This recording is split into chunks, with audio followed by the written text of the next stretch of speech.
നമസ്കാരം. ഞാൻ നിങ്ങളുടെ നേജുവാണ് സംസാരിക്കുന്നത്.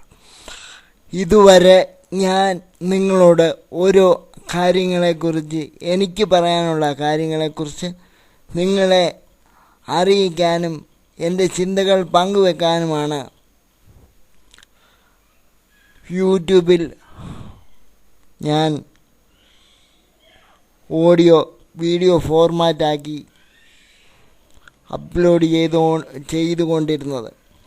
എന്നാൽ ശക്തമായി നമ്മൾ കേരള സംസ്ഥാനത്ത് ജീവിക്കുന്ന മനുഷ്യർ പ്രതികരിക്കേണ്ട ഒരു സംഭവം ഇന്നലെ, അതായത്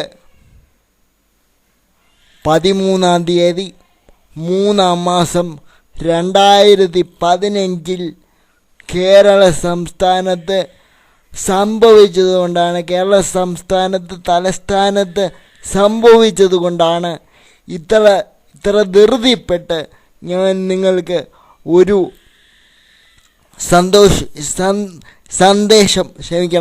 സന്ദേശവും കൂടി നിങ്ങളിലേക്ക് എത്തിക്കുന്നത്. അതെന്താണെന്ന് വെച്ചാൽ, എന്നെപ്പോലെ രാജ്യത്തിനെ കൂടുതലായി ഉറ്റുനോക്കുന്ന ഒരാളെന്ന നിലയ്ക്ക് എനിക്ക് വളരെയധികം ദുഃഖമുണ്ടാക്കിയ, നമ്മളെ ഏറ്റവും അധികം ബഹുമാനിച്ച, പവിത്രതയുണ്ടെന്ന് വിചാരിക്കുന്ന അല്ലെങ്കിൽ ഉള്ള ആ ഒരു നിയമസഭാ മന്ദിരത്തിൽ എന്തൊക്കെയാണ് നമ്മൾ തിരഞ്ഞെടുത്ത് വിട്ട അംഗങ്ങൾ കാട്ടിക്കൂട്ടിയതെന്നുള്ള ഒരു വളരെയധികം ദുഃഖകരമായ ഒരു സംഭവം നിങ്ങളുമായി പങ്കുവെക്കാനാണ് ഞാൻ ഇപ്പോൾ ഈ ഓഡിയോ തയ്യാറാക്കി നിങ്ങളുടെ അരികിലേക്ക് എത്തിയിരിക്കുന്നത്. അല്പമെങ്കിലും ചിന്തിക്കാൻ കഴിവുള്ള ഒരാളാണെങ്കിൽ, അല്ലെങ്കിൽ ഒരുപാട് പേര് ചിന്തിക്കാൻ കഴിവുള്ളവർ തന്നെയാണ് നമ്മൾ തിരഞ്ഞെടുത്ത് വിട്ട ഈ 140 പേരും എന്ന് വിചാരിക്കുന്നു. അവരിൽ ഒരാളോ അല്ലെങ്കിൽ 1-2 പേരോ അല്ല ഇന്നലെ അവിടെ സംഘർഷമുണ്ടാക്കിയത്. ഭൂരിപക്ഷം പേരും ഒരു ചിന്താശേഷിയില്ലാതെ പ്രവർത്തിക്കുന്നതായി കാണാൻ സാധിച്ചു. അതൊരു പാർട്ടിക്കാരല്ല, എത്ര പാർട്ടിക്കാരായി അവിടെ ഉണ്ടോ അതിൽ ഉള്ളവർ മിക്ക മനുഷ്യരും അതിൽ പ്രതിഷേധിച്ച് ഇന്നലെ പ്രതിഷേധമെന്ന രീതിയിൽ അവിടെ കാണിച്ചു കൂട്ടിയ ബുദ്ധിശൂന്യതയാണ് നമ്മൾ തത്സമയം ദൃശ്യമാധ്യമത്തിലൂടെ കണ്ടതെന്നുള്ള ഒരു സത്യം കേരള സമൂഹത്തിലുള്ളവർ അതൊന്ന് മനസ്സിലാക്കുന്നത് നന്നായിരിക്കും. ഈ വീഡിയോകൾ സോഷ്യൽ മീഡിയയിലൂടെ പ്രചരിപ്പിച്ച് സന്തോഷിക്കുന്നതിന് പകരം, അങ്ങനെ സന്തോഷിക്കുന്നവരോട് എനിക്കൊരു കാര്യം പറയാനുള്ളത്, കൃത്യമായി ഇതിനെതിരെ ശക്തമായി നമ്മൾ ഓരോരുത്തരും പ്രതികരിച്ചില്ലെങ്കിൽ നമ്മുടെ ജനാധിപത്യത്തിൻ്റെ ഭാവി, നമ്മൾ ഓരോരുത്തരും മണ്ണിലായി മരണപ്പെട്ടു പോകുന്നത് പോലെ ജനാധിപത്യത്തിൻ്റെ അന്ത്യവും ജനാധിപത്യത്തിൻ്റെ അവസാനം അടുത്തു എന്നുള്ള ഒരു വലിയ സൂചനയാണ് ഇന്നലെ നിയമസഭയിൽ വിവരമുണ്ടെന്ന് വിചാരിക്കുന്ന ആൾക്കാർ കാണിച്ചു കൂട്ടിയത്. അതുകൊണ്ട് ദയവായി നമ്മൾ ശക്തമായി ഇതിനെതിരെ പ്രതികരിച്ചേ മതിയാവൂ.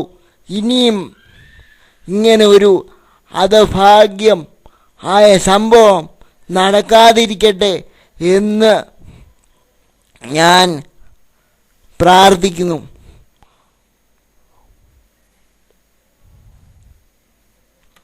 എനിക്കൊരു ശക്തമായ അഭിപ്രായം നിങ്ങളോട് പറയാനുള്ളത്, പ്രിയപ്പെട്ട സുഹൃത്തുക്കളെ, നമ്മൾ ഇവരെയൊക്കെ തിരഞ്ഞെടുത്ത് നിയമസഭയിലേക്കും പാർലമെൻറ്റിലേക്കും വിടുന്നത് പോലെ, 5 വർഷത്തിലൊരിക്കൽ വിടുന്നത് പോലെ അവരുടെ ഭരണം അല്ലെങ്കിൽ അവരുടെ പ്രവൃത്തി നമുക്ക് ഇപ്പോൾ നിയമസഭയിലായാലും പാർലമെൻറ്റിലായാലും തത്സമയം കാണാൻ പറ്റും. അവരുടെ പ്രവൃത്തികൾ അനുസരിച്ച് നമുക്ക് കണ്ടിട്ട് 6-7 മാസം കഴിയുമ്പോൾ നമുക്ക് അവരെ മടുത്തെങ്കിൽ അവരെ മാറ്റാനുള്ള ഒരു ശക്തമായ ഒരു സംവിധാനം ഇവിടെ ജനാധിപത്യ രാജ്യത്ത്, നമ്മുടെ രാജ്യത്ത് തിരിച്ചെത്തേണ്ട അല്ലെങ്കിൽ ആദ്യമായി വരേണ്ട ഒരു കാലഘട്ടം കഴിഞ്ഞു എന്നും കൂടി ഞാൻ ശക്തമായി നിങ്ങളോട് പറയുകയാണ്. നിങ്ങൾ ഇതിനോട് എങ്ങനെ പ്രതികരിക്കുന്നു എന്നുള്ള ഒരാഗ്രഹം, അറിയാനുള്ള ആഗ്രഹവും എനിക്കുണ്ട്. ഏതു വിധേനയും എന്നോട് പ്രതികരിക്കാവുന്നതാണ്. എൻ്റെ ഈ ആശയത്തോട് പ്രതികരിക്കാൻ ആഗ്രഹിക്കുന്ന, എൻ്റെ ഒപ്പം നിൽക്കാൻ പറ്റുന്ന ഉള്ളവരുണ്ടെങ്കിൽ എന്നെ ദയവായി അറിയിക്കണേ. നമ്മുടെ രാജ്യം പവിത്രമായ രാജ്യമാണ്. അതിനെ ഒരു വിധത്തിലും നാണം കെടുത്താൻ നമ്മൾ അനുവദിച്ചുകൂടാ. അത് ആരാണെങ്കിലും നാണം കെടുത്താൻ അനുവദിച്ചുകൂടാ. പ്രത്യേകിച്ച് നമ്മുടെ നിയമസഭ പോലെ പവിത്രമായി നമ്മൾ വോട്ട് ചെയ്ത് കയറ്റിവിടുന്ന ഒരു സ്ഥലത്ത് ഇതുപോലുള്ള ഒരു കാര്യം ഇനി ഒരിക്കലും നടക്കാൻ അനുവദിക്കാതിരിക്കാൻ നമ്മൾ ഓരോരുത്തരും ശ്രമിക്കണം.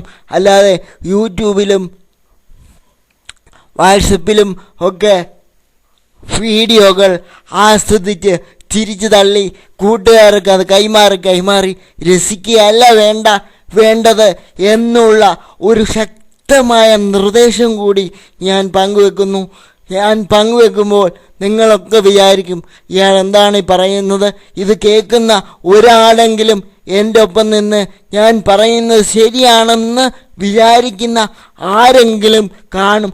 അത് ഏത് പാർട്ടിക്കാരനായാലും ഏത് മതക്കാരനായാലും അങ്ങനെ ഒരാളുണ്ടെങ്കിൽ ദയവായി എന്നെ ഒന്ന് സമീപിക്കുന്നത് വളരെ വളരെ നന്നായിരിക്കും. പ്രിയമുള്ള സുഹൃത്തുക്കളെ, ഇനി ഒരിക്കൽ കൂടി ഇങ്ങനെ സംഭവിക്കാതിരിക്കട്ടെ എന്ന് ഒരിക്കൽ കൂടി നമുക്ക് പ്രാർത്ഥിക്കാം. അതുപോലെ തന്നെ പൊതുമുതലുകൾ അവിടെ നിയമസഭയിൽ നമ്മളെ ഓരോരുത്തരുടെയും ടാക്സ് കൊണ്ട് മേടിച്ചു വെക്കുന്ന സാധനങ്ങളാണ്. അതവരുടെ സ്വന്തം വീട്ടിൽ നിന്ന് കൊണ്ടുവന്ന സാധനങ്ങൾ പോലെ അവർ ഓരോ സാധനവും അടിച്ച് തകർക്കുകയും ഓരോ കസേര എടുത്തെറിയുകയും ചെയ്യുന്ന അനീതിയായ ആ കാര്യം ഇനിയും നമ്മുടെ നിയമസഭയിൽ നടക്കാതിരിക്കാൻ നമ്മൾ ശക്തമായി പ്രതികരിക്കണം. ഇതിന് നിങ്ങൾ ഓരോരുത്തരും എൻ്റെ കൂടെയും എന്നെ പോലെ ചിന്തിക്കുന്നവരുടെ കൂടെയും നിൽക്കണം എന്ന് അപേക്ഷിച്ചുകൊണ്ട് തൽക്കാലം നിർത്തുന്നു. നിങ്ങളുടെ സ്വന്തം നിജു. ജയ് ഹിന്ദ്.